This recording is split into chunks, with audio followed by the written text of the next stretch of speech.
या जिल्ह्यामध्ये आहे. माहूरगडला दररोज निजरेला येतात. श्री चक्रस्वामी राहेर प्रांतामध्ये, शेंदुर्जन प्रांतामध्ये 12 वर्ष राहिले. भांडारेकराबरोबर 16 वर्ष राहिले. असा हा परम पवित्र असलेला जिल्हा आहे. या जिल्ह्यामध्ये लिमगाव, गोपतौंडी याच्यासारखे अनेक तीर्थस्थान आहेत. परमेश्वराच्या चरणस्पर्शाने पवित्र झालेली ही भूमी आहे. या भूमीमध्ये आपण सर्व वासनिक बंधू भगिनींनो वास करत आहात आणि त्याच जिल्ह्यात आपला हा कार्यक्रम होत आहे.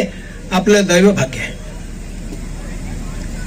आणि हा मार्गशीर्ष महिना, मार्गशीर्ष हा उत्तम महिना आहे. या महिन्यामध्ये श्रीकृष्ण भगवंतांनी अर्जुनाला गीता सांगितली. गीता जयंतीचा कार्यक्रम आताच झाला. याच महिन्यामध्ये श्री दत्तात्रय प्रभूचा अवतार दिन आहे. बद्रिकाश्रमला या महिन्यामध्येच अवतार झाला. तोही कार्यक्रम परवा झाला. असा हा परम पवित्र महिना आहे. या महिन्यामध्ये आपण हे कार्यक्रम घेत आहोत, एकत्र आलो आहोत. अच्युत गोत्रे हे सर्वांचं दव भाग्य आहे.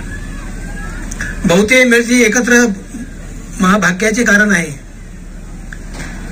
असं अवसरकाळी, मंगळकाळी परमेश्वराचं कृपाछत्र इथं असतं. आणि ह्या कार्यक्रमाला उपस्थित झालेले जे आहेत त्यांना फार मोठं गोमट्याच्या राशी होतात. अनंत संकट दूर होतात. अनंत पापाच्या राशी नसतात. असं हे परम पवित्र कार्यक्रम आहे. बंधूंनो, संन्यास दीक्षाविधी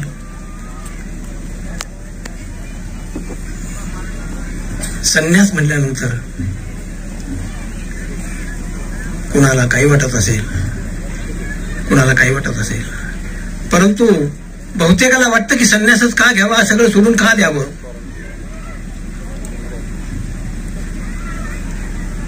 ममतेपोटी आपल्याला वाटतं की आपलं कुणी संन्यास घेऊ नये.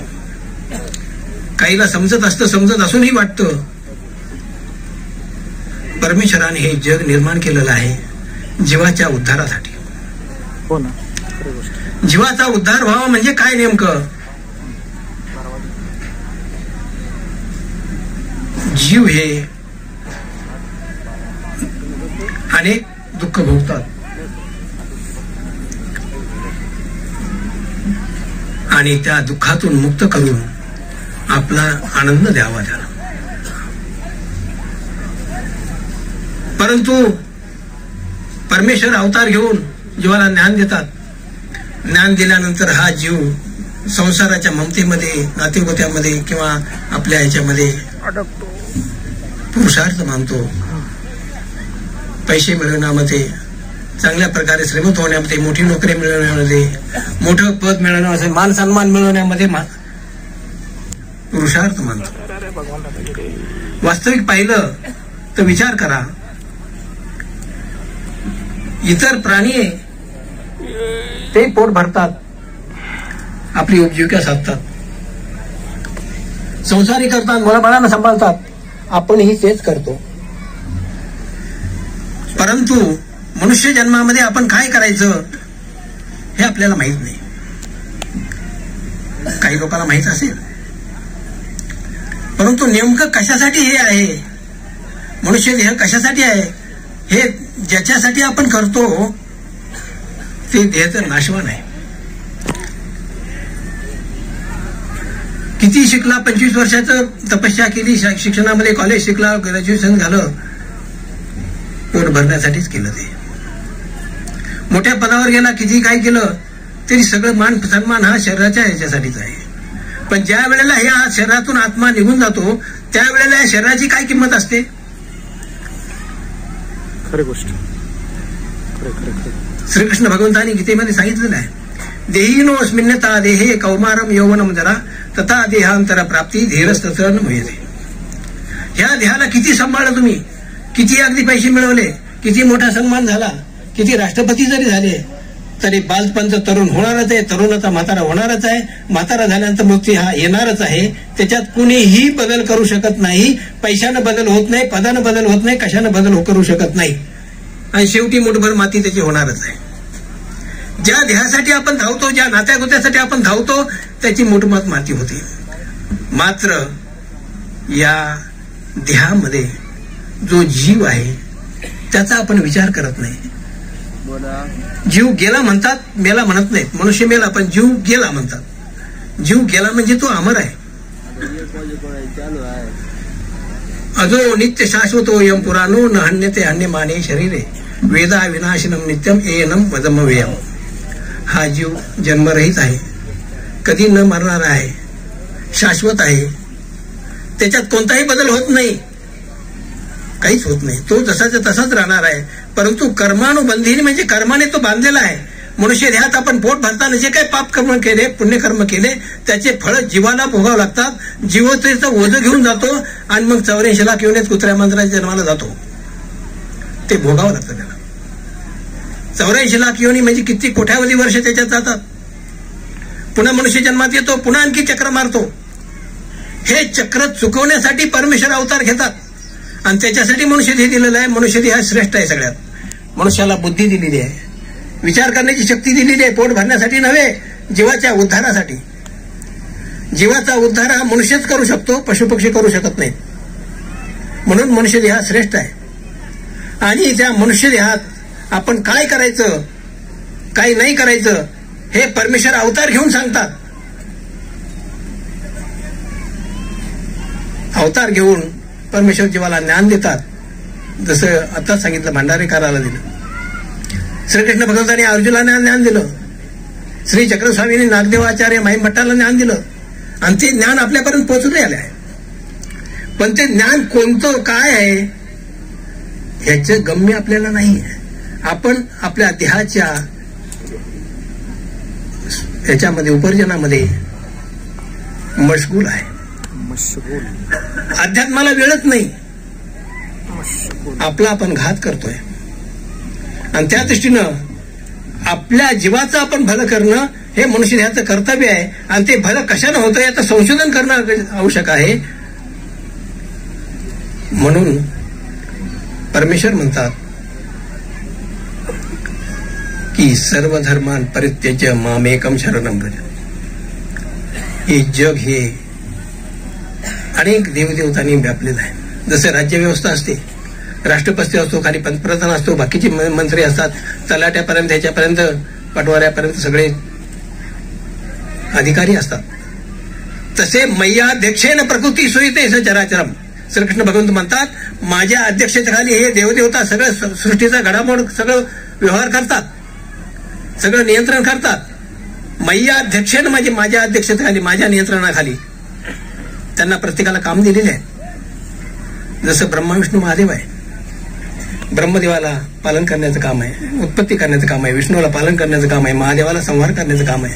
प्रत्येकाला कामं दिलेली आहेत, प्रत्येक देवदेवताला कामं दिलेली आहेत. आणि ते त्या सृष्टीचा कोणी किती पाप केलं, कोणी कोणी पुण्य केलं, त्याचा व्यवहार सगळा ते करतात. आणि त्याला कोणतं पाप सुख भोगायचं, कोणतं दुःख भोगायचं ते करतात. पंतप्रधानाला केला चालत नाही, पंतप्रधान घरता असला तो सोडू शकत नाही. तसं परमेश्वर म्हणतात, ह्या जन्म मरण्याच्या फेऱ्यापासून सोडायचं असलं तर मला शरण ये. तो जसं राष्ट्रपतीकडेच जातो याचा अर्ज करायला, तसं श्रीकृष्ण भगवंत म्हणतात, मला शरण ये, सर्व धर्मान परित्यज्य, सगळं सोडून दे. बाकीची भक्ती करून तुला काही उपयोग नाही. बाकीची भक्ती केली तेवढ्यापुरतं सुख मिळेल तुला. जसं एखादा अधिकारात आहे, कलेक्टरच्या अधिकारातलं असलं तर अधिकारातच देईल, परंतु बाकीचं ते फाशी शिक्षा रद्द करू शकत नाही. तसं देवी देवताची भक्ती केल्यानंतर तुला मिळेल, परंतु मोक्ष नाही आहे. त्याच्यासाठी मला शरण ये. मय्याध्यक्षेन प्रकृती स्वयतेस चराचरम. म्हणून माझ्या अध्यक्षतेखाली हे सगळं होत असतं. म्हणून तू मला शरण ये. मला शरण आल्यानंतर मी तुला सगळ्या पापापासून मुक्त करेन, या 84 लाख योनीपासून मुक्त करेन. आणि मोक्ष कशाला म्हणलेलं आहे? परमेश्वराजवळ अति उच्च सुख आहे, ते मिळवणं, त्याला मोक्ष मिळवलंय. आणि त्याच्यासाठी ही सृष्टी निर्माण केलेली आहे, पोट भरण्यासाठी नव्हे. आपण पोट भरण्यासाठीच पूर्वजांनी आपल्याला पोट भरण्याची व्याख्या केलेली आहे. उपजीविका. उपजीविका म्हणजे उपजीवन, दुय्यम जीवन, सेकंड जीवन. मुख्य जीवन आहे ते अध्यात्म आहे. पण अध्यात्म कोणतं आहे? परमेश्वराचं अध्यात्म आहे. तेच मुक्ती करणार आहे. बाकीचं अध्यात्म मुक्ती करणार नाही. अब्रह्म गुणा लोका पुनरावर्तीन अर्जुन. बाकी कुणाची भक्ती केली तर तुला जन्म मरणाचा ठेरा चुकत नाही. मला शरण आल्यानंतर जन्म मरणाचा ठेरा चुकतो. पण शरण येणं म्हणजे काय? मन मना भव मत भक्तो मध्याजी माम नमस्करो मामे वैश सत्यम ते प्रतिजाने प्रयोजन. परमेश्वर म्हणतात माझाच भक्त हो, मलाच नमस्कार कर, मला जे काय अर्पण करायचं मलाच कर आणि माझ्या ठिकाणी मन ठेव तर तू माझा प्रिय भक्त होशील. माझा भक्त हो म्हणजे काय? भक्त आई मुलाचं करते. आता तुम्ही शेतकरी बहुत नवश आहेत. आई वडील दोन्ही शेतावर कामाला जातात. संध्याकाळी आल्यानंतर आई सगळी व्यवस्था करते, स्वयंपाक करते, सगळं करते, मुलाचं सुद्धा करते. मुलगा आजारी असला तर ते जेवत नाही, रात्रभर जागते मुलासाठी. सकाळी तिने नाश्ता पाणी बंद केला का? कधी संप केला? रात्रभर जागली, आता नाश्ता चहा पाणी बंद, असं कधी केलं का? का करत नाही? तिचं तुमच्यावर प्रेम असतं, भक्ती असते. तशी आपली परमेश्वरावर भक्ती आहे हे सिद्ध करण्यासाठी आपल्याला परमेश्वराचं न चुकता करावं लागेल, तर परमेश्वराचा भक्त समजतात. उपदेश घेतला, जसं शाळेमध्ये ऍडमिशन घेतलं, ऍडमिशन घेतल्यानंतर अभ्यास नाही केला तर काय होईल? नापास होईल. तसं उपदेश घेऊन नामस्मरण नाही केलं, त्याचा अभ्यास नाही केला, तोही नापास होतो. उपदेश घेतला म्हणजे काय मोक्षाचा लायसन मिळाला असं नाहीये. उपदेश म्हणजे ऍडमिशन आहे. उपदेश घेतल्यानंतर आपलं जे कर्तव्य आहे ते जाणून घेतलं पाहिजे की परमेश्वराची भक्ती केली पाहिजे, त्याच्यासाठी वेळ दिला पाहिजे. परमेश्वराची भक्ती म्हणजे परमेश्वराच्या भल्यासाठी नाही, आपल्या जीवाच्या भल्यासाठी करायचंय हे आपण विसरून जातो. सकाळी 3 ते 6 पर्यंत परमेश्वर जीवाची वाट पाहतात, कपाळावर हात ठेवून. माझं कोण चिंतन करतोय? त्यावेळेला जो परमेश्वराचं चिंतन करेल, 3 तास नाही झालं, 2 तास नाही झालं, 1 तास का होईना, जो चिंतन करेल त्याला परमेश्वर भरून देतात. त्याची इच्छा पूर्ण होईल, संकट दूर होईल, त्यांचं घरात शांतता राहील, सगळं काही राहील आणि त्याला कोणतंही तुमचं बाधा होणार नाही. बाकीचे जे आहेत काय बाधा आहेत, काय काळनाग म्हणतात, काय म्हणतात, सर्पाचा आहे किंवा पितराचा दोष आहे, बाकीचा दोष आहे, हे सगळे दोष पळून जातील त्याच्यापुढं. पण तुम्ही स्मरण केलं पाहिजे सकाळी उठून, आणि तुम्ही ज्या कामात हात घालाल ते काम फत्ते होणार आहे. पण ज्या वेळेला तुम्ही उठून स्मरण कराल त्यावेळेला नेमाने करायचं, निश्चितपणे करायचं. किती अडचण असली, जेवण बंद झालं तर पण स्मरण बंद करणार नाही अशी शपथ घ्यायची. निश्चितच तुम्हाला 1 महिन्यात अनुभव येईल की सगळी कामं फटाफट होते. आपण रात्रंदिवस राबतो, पळतो, पळसाला पानं 3च असतात, पण परमेश्वराच्या भक्तीमध्ये हे सगळं निघून जातं. कर्मात नसलेलं सुद्धा परमेश्वर देतात. सुदामाच्या भाग्यामध्ये भीक मागावं होतं, परमेश्वराने बदलून भीक न मागावी म्हणलं. सुवर्णाची द्वारका दिली, राजा बनवलं. अशी परमेश्वराची देण आहे. व्याजात हेमनगरी, मुदलात मोक्ष दिला. म्हणजे त्या व्याजामध्ये हेमनगरी दिली आणि मुदलामध्ये मोक्ष दिला. म्हणजे परमेश्वराच्या भक्तीमध्ये डबल आहे. परमेश्वराचं नामस्मरण केलं, तुम्ही परमेश्वराचे चिंतन केलं, आपल्या जीवनामध्ये आपण काय करायचं काय नाही करायचं हे आपल्या डोळ्याने दिसलं पाहिजे. त्याच्यासाठी तुम्ही सगळे सुशिक्षित आहात, अभ्यास केला पाहिजे, माहिती करून घेतलं पाहिजे की आपलं जीवन काय आहे. पाठ दुसऱ्या देवाचा प्रसाद घेत नाही, एकनिष्ठ भक्ती करतो. का करतो? आहे पाठ सांगता येतं मित्राला. तुम्ही परमेश्वराचे राजकुमार आहात. राजकुमार गल्लीनं फिरत नाही. 4 मित्र मिळाले आणि लोक डोकं मान खाली घालून जावं लागतं. निजऱ्या छाती ठोकपणे मला सांगता आलं पाहिजे की आमचा धर्म श्रेष्ठ आहे. त्यांनी सांगितलं सोनं आहे, सांगता आलं पाहिजे. तुम्ही सगळे सुशिक्षित आहात, पण त्या शिक्षणाचं बरोबर हे अभ्यास केला पाहिजे तुम्ही. आणि अभ्यास करून निजऱ्या छातीनं आपण आपल्या मित्रमंडळीला, नातेवाईकाला सांगता आलं पाहिजे की आमची श्रेष्ठ कसा आहे धर्म, हा परमेश्वर धर्म कसा आहे हे सांगता आलं पाहिजे. आज शोकांतिका आहे. हिंदूच्या, मुसलमानाच्या लहान मुलाला कुराण माहित आहे, हिंदूच्या म्हातारे माणसाला गीता माहित नाही. शोकांतिका आहे. आणि त्या दृष्टीनं आपण सुशिक्षित आहे, 21 शतक आहे, विज्ञान युग आहे. या विज्ञान युगामध्ये आपण क्रांती केली पाहिजे की अभ्यास करून हे परमेश्वराचं तत्व सत्य आहे, अंतिम सत्य आहे, ते सगळ्याला समजून सांगण्याची क्षमता प्रत्येकामध्ये आली पाहिजे.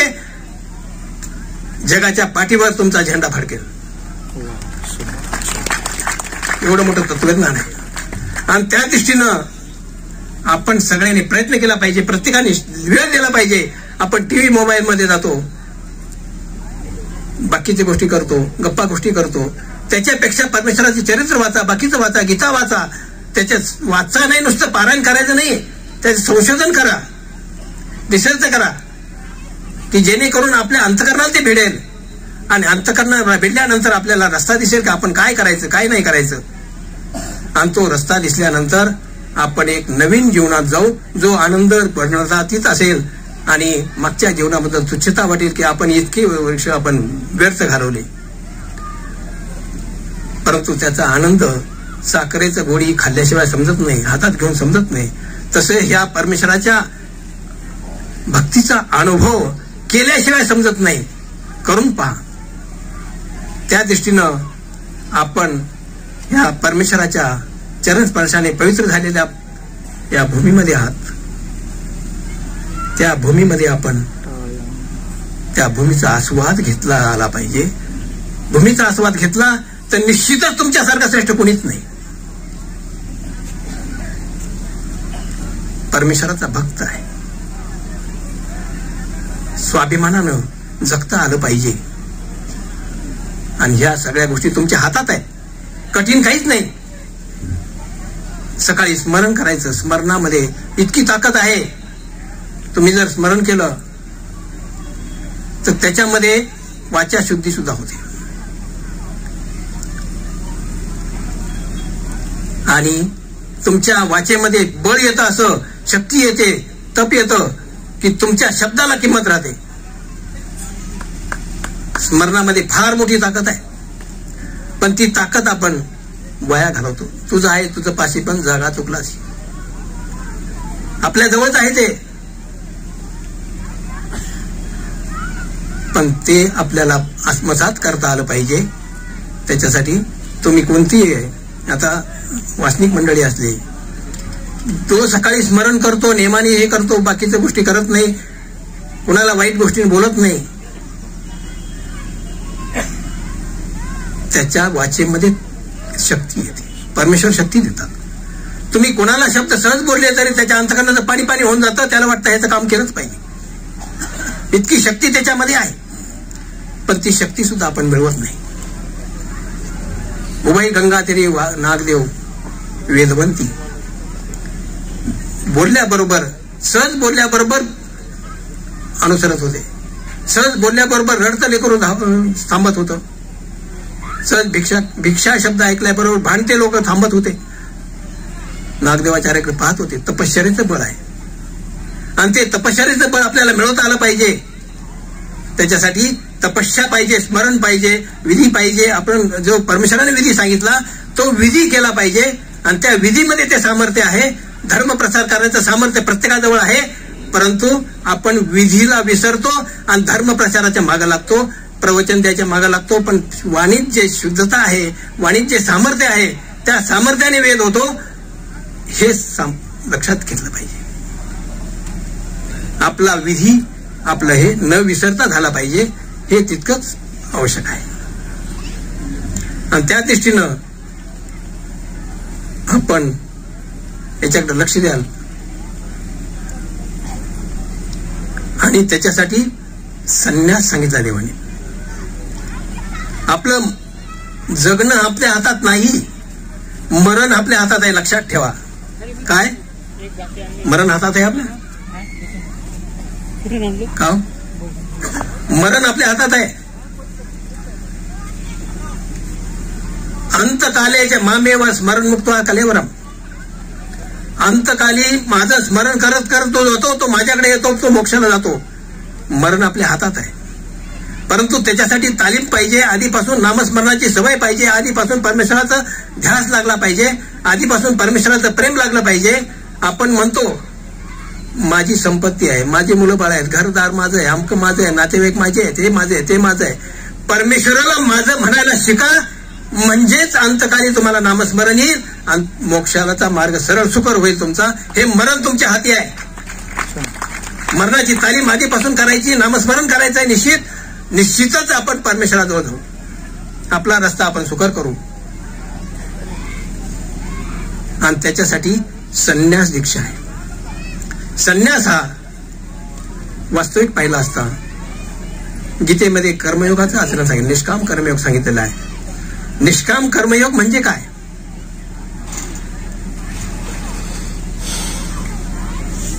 निष्काम कर्मयोग म्हणजे घरची कोणतीही, घरादाराची कोणतीही चिंता न करता परमेश्वराचं चिंतन करणं, हे निष्काम कर्मयोग सांगितलेलं आहे.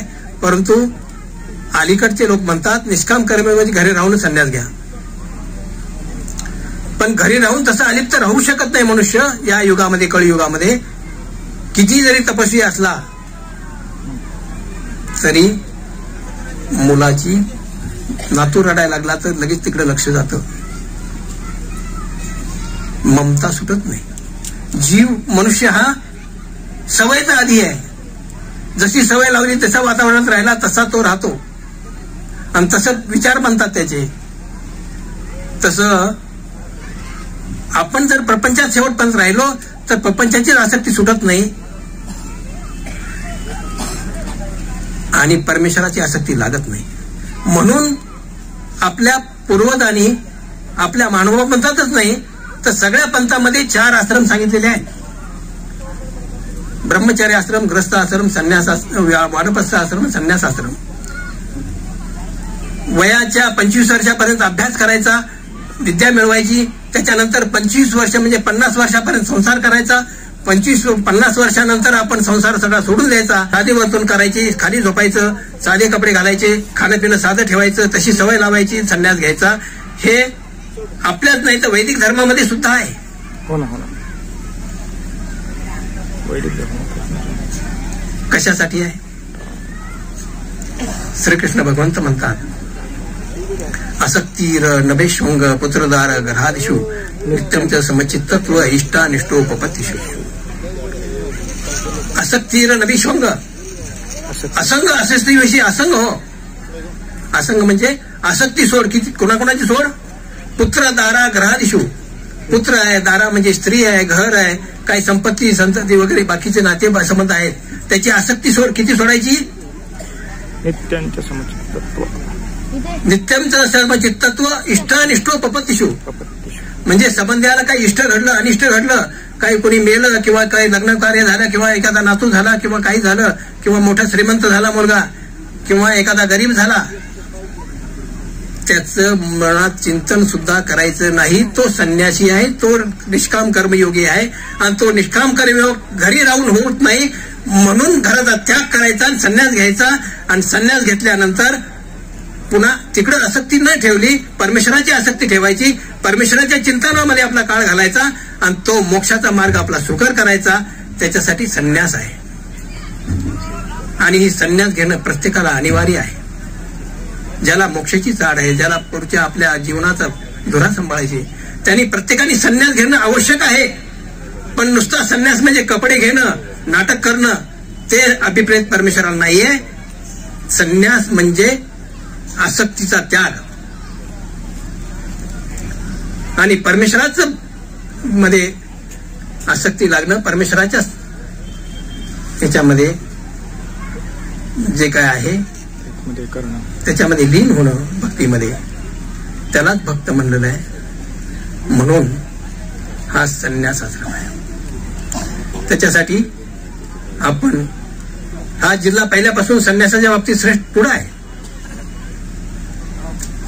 सगळ्या जिल्ह्यापेक्षा नांदेड जिल्ह्यातले संन्यासी जास्त आहेत,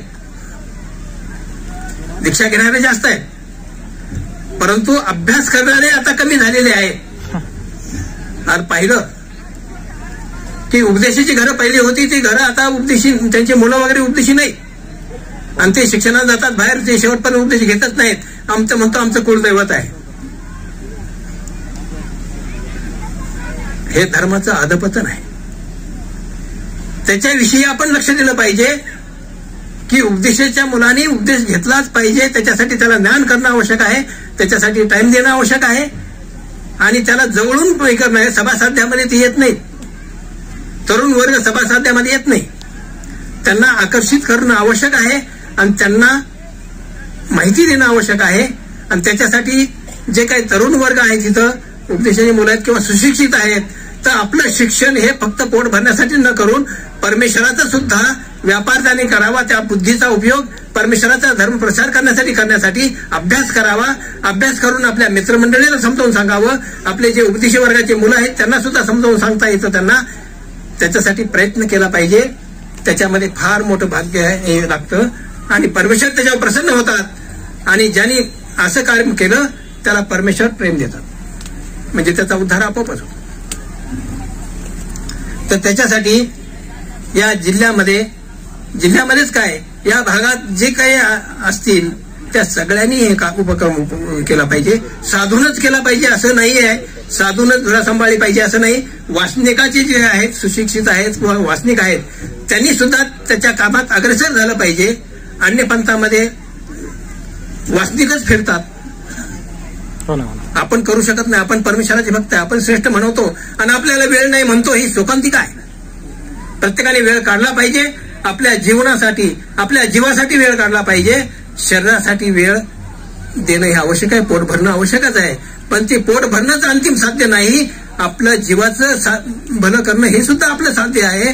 त्याच्यासाठी आपण प्रयत्न केला पाहिजे. आणि या संन्यास दीक्षा विधीच्या कार्यक्रमाच्या निमित्तानं आपण शपथ घ्या, अंतःकरणामध्ये आपल्या आपण शपथ घ्याल की मी हे काम करणारच आहे, माझं आद्य कर्तव्य आहे आणि ह्या कामासाठी मी वाहून घेईन. नक्कीच परमेश्वर तुमच्यावर प्रसन्न होतील आणि न होणारी कामं तुमची होऊन जातील आपोआप. आपण घेतो एक हाताने, परमेश्वर जो अनंत असते, परंतु त्याच्यासाठी आपण पात्र होत नाही, परमेश्वराकडे आपण जात नाही. त्या दृष्टीने आपण सगळ्यांनी प्रयत्न करावे आणि आपला जे जीवन आहे ते परमेश्वराला समर्पण करावं, समर्पित व्हावं. परमेश्वराचा इच्छा आहे, हेच आहे, हे तर हाच आहे की समर्पित होणारे पाहिजे. त्याला परमेश्वर भरूप म्हणून देतात आणि त्या दृष्टीनं आपण प्रयत्न कराल. आजच्या याच्यामध्ये आपण पंचावताराचा जय जयकार केला.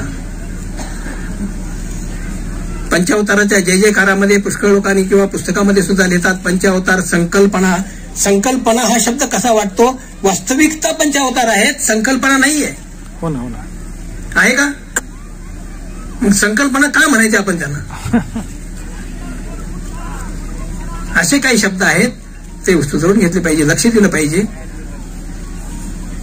आणि त्या दृष्टीनं आपण सर्वांनी प्रयत्न करावा. आजचे जे नवदीक्षित आहेत त्यांना आपण सगळ्यांनी परमेश्वरावर प्रार्थना करायची की त्यांचा अनुसरण सिद्धी जाऊ, त्यांचा विकास हो, आध्यात्मिक विकास हो, त्यांच्या हातून प्रेमदायक विधी घडून प्रेम मिळो, अशी प्रार्थना करायची आहे. आणि आपण अध्यक्षाचा सत्कार घेतला. अध्यक्ष किंवा महंत असतो, हा सेवक असतो. मान्यतासाठी महंती नसते किंवा अध्यक्षपणा नसतो. अध्यक्ष म्हणजे सेवेची धुरा आपण सांभाळलेली आहे, ती सेवा करायचा संकल्प केलेला आहे.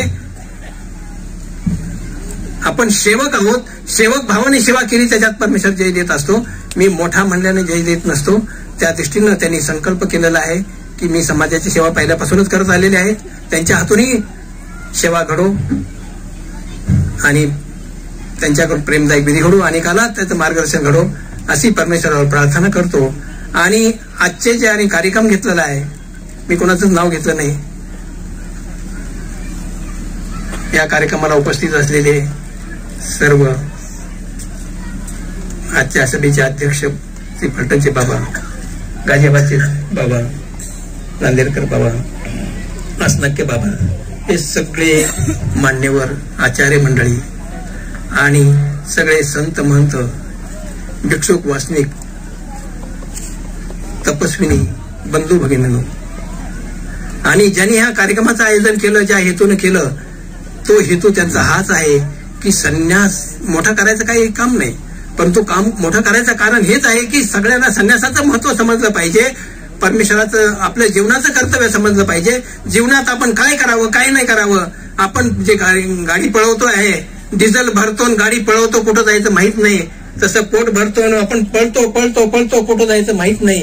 कशासाठी आपण पळतो, कशासाठी आपलं जीवन आहे हे माहित नाही. शोकांतिक आहे. त्या दृष्टीनं आपण ज्ञान प्राप्त करून घ्याल म्हणून हा कार्यक्रमाचं आयोजन केलं. त्या दृष्टीनं त्यांनाही, त्यांच्या हातूनही असे अनेक समाजधारक कार्य घडावे अशी परमेश्वरावर प्रार्थना करून 2 शब्द पुरे करतो.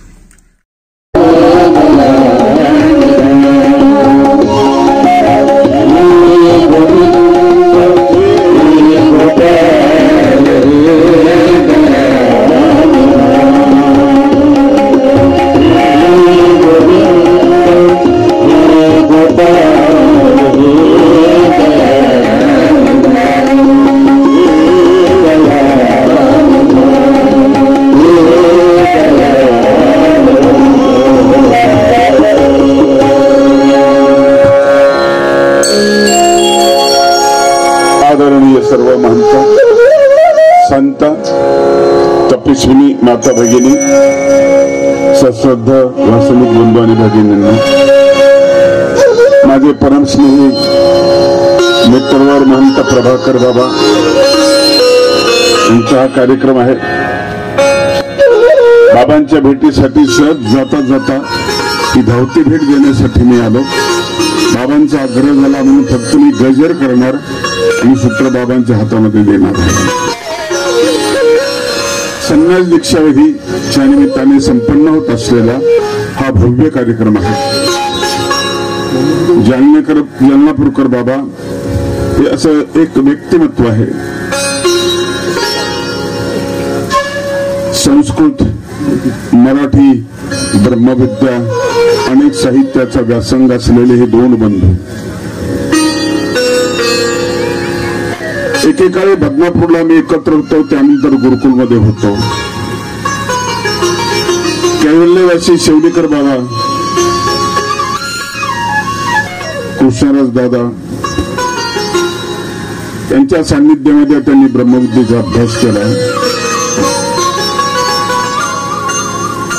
फुलाला असलेलं सौंदर्य, फुलाला असलेलं सुगंध आणि फुलाची कोमलता ते झाड सांगत असतं. झाडातून निर्माण होत असते.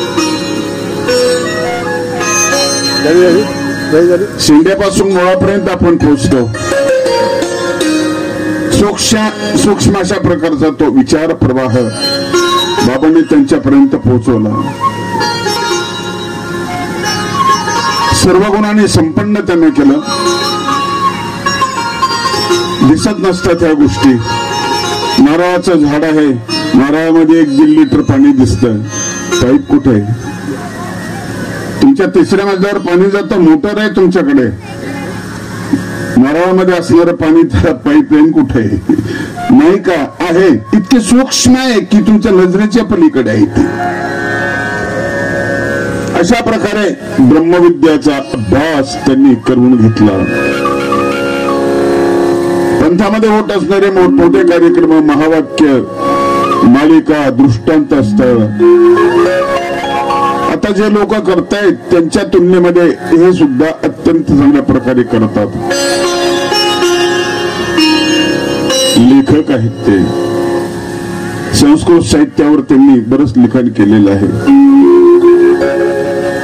बाबांचे स्नेहबंध कार्यक्रमाला मला 2 फोन आले त्यांचे. म्हटलं मी येऊ शकत नाही बाबा, त्या दिवशी मी आसवलेला आहे. असल्यानंतर लगेच नागपूरला जायचंय मला. पण नांदेडला जवळ आलो. म्हटलं बाबांना फोन केला, म्हटलं भेटून तरी जा. प्रेमाच्या ठिकाणी जाणं हे स्वाभाविक आहे. स्नेहाचा ठाई उंची तस्फुरे म्हणून आलो. आणि कार्यक्रमाची सुरुवात करण्याच्या दृष्टिकोनातून फक्त मी व्यासपीठावर बसलो. माझे स्नेही प्रभाकर बाबा अनुभवी कीर्तनकार आहेत, प्रवचनकार आहेत आणि भागवताचार्य आहेत. स्वतःच्या प्रतिभेचा विकास त्यांनी स्वतःमधूनच केलेला आहे. आज मानव संप्रदायामध्ये त्यांचं एक वेगळं स्थान आहे, वेगळं स्थान आहे. त्यांचे कार्यक्रम मी ऐकतो आणि मोठी प्रसन्नता मला वाटते. या तरुण पिढी आता कोस बदलते प्रचाराच्या दृष्टिकोनातून. परंपरेचे कार्यक्रम चांगलेच, पण नव्याने सुरू झालेले हे भागवत प्रचंड गर्दी खेचत आहे. प्रत्येक जिल्ह्यात प्रत्येकात मगाशी त्यांचं ते चालू आहे नव्याला कार्यक्रम, ती गर्दी बघितली, प्रचंड गर्दी आहे. कधी काही गर्दीसाठी मोठमोठे मंत्र जमा करावे लागायचे. आता एकच माणूस ती गर्दी निर्माण करतो. कमाल आहे की एकाच माणसामध्ये ती ताकद असते. ही ताकद गुणवत्तेची असते, ही ताकद प्रतिभेची असते. असे प्रतिभा संपन्न प्रभाकर बाबा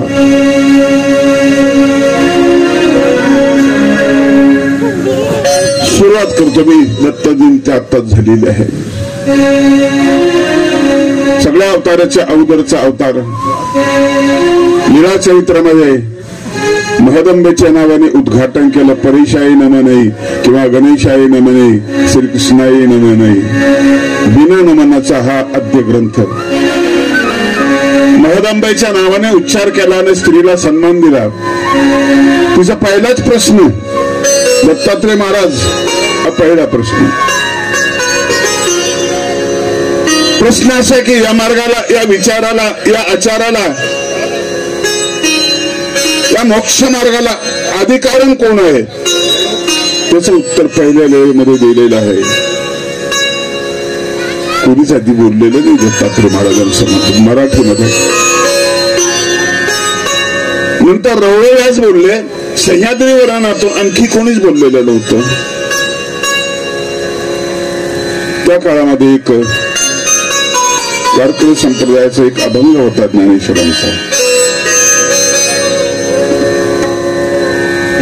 पैल मेरूच्या शिखरी, पैल मेरूच्या शिखरी, पैल मेरूच्या शिखरी, एक योगी निराकारी, पैल मेरूच्या शिखरी, पैल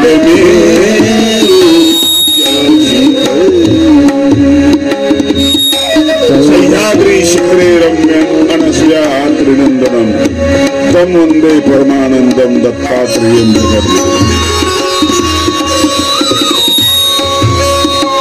सगळ्या अवतारामध्ये जास्त व्याप्ती असलेले दत्तात्रय महाराजांचे जीवन. चित्राला रंग भरावे लागतात, चरित्राला भरावे लागत नाही. चरित्र कोर असतं. चरित्रातून चारित्र्य निर्माण होतं आणि चारित्र्य इतकी श्रीमंती कोणाजवळ नसू दे काही त्याच्याकडे, फक्त चारित्र्य. शीलम परम भूषणम त्याने सूज त्याने साणी येली माया, त्याने साणी सुटत नाही आपल्याकडून माया, मरेपर्यंत सुटत नाही. त्याने सांडी येली माया,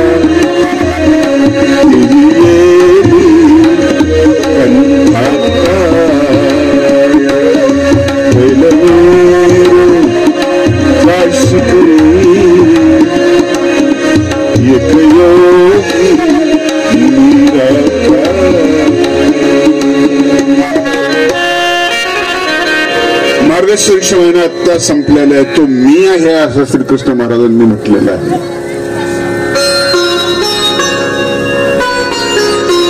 दत्तात्रय महाराजांचं जीवन कशाने मोजता येत नाही. ते अप्रमेय आहेत,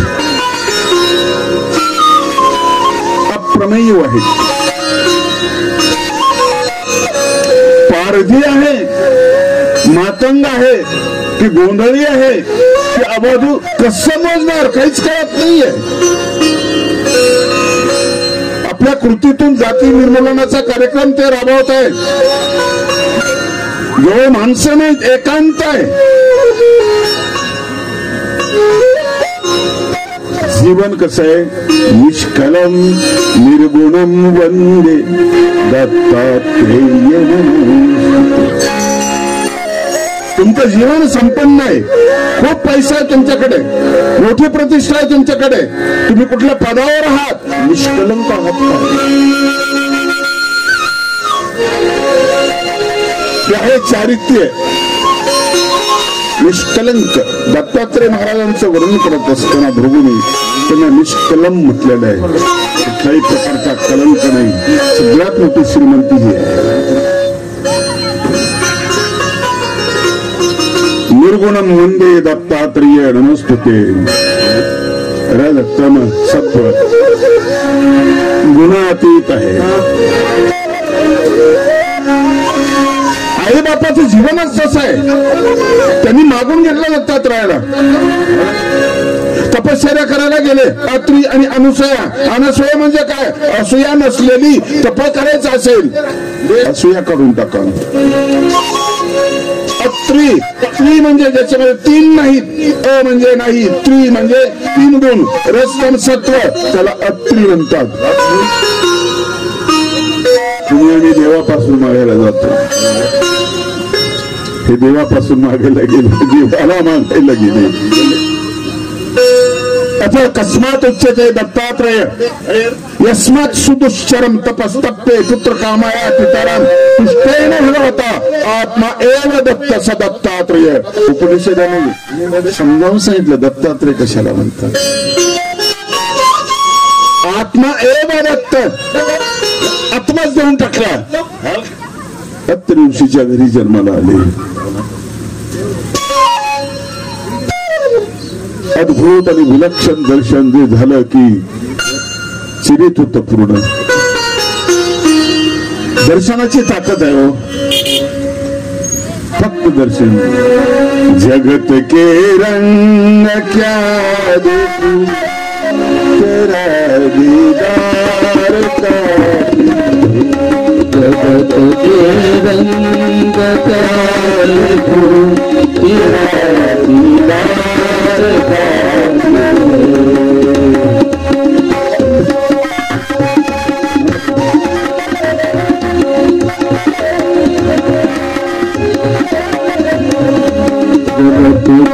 रंग का देखो तेरा दीदार का,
दर्शन देण्यासाठी ते भोगभूमीतून कर्मभूमीमध्ये आले. कर्मभूमीच्या पुढचा प्रवास माझे स्नेही प्रभाकर बाबा करतील अशी मी त्यांना विनंती करतो. आणि थोडस मला बोलायला लावलं. बाबांचा सन्मान ठेवण्यासाठी जालनापूरकर बाबांचा मी बोललो. म्हटलं स्टेजवर मी बसल आणि फक्त मी गजर म्हणाल आणि निघून जाईल. आपले सगळ्यांचे मनपूर्वक आभार. दत्त कवच नावाचं नवीन पुस्तक प्रकाशित झालेलं आहे. प्रभाकर बाबांकडे मी ठेवतो. ज्यांना हवा आहे त्यांनी ते घ्यावं. गोपाल कृष्ण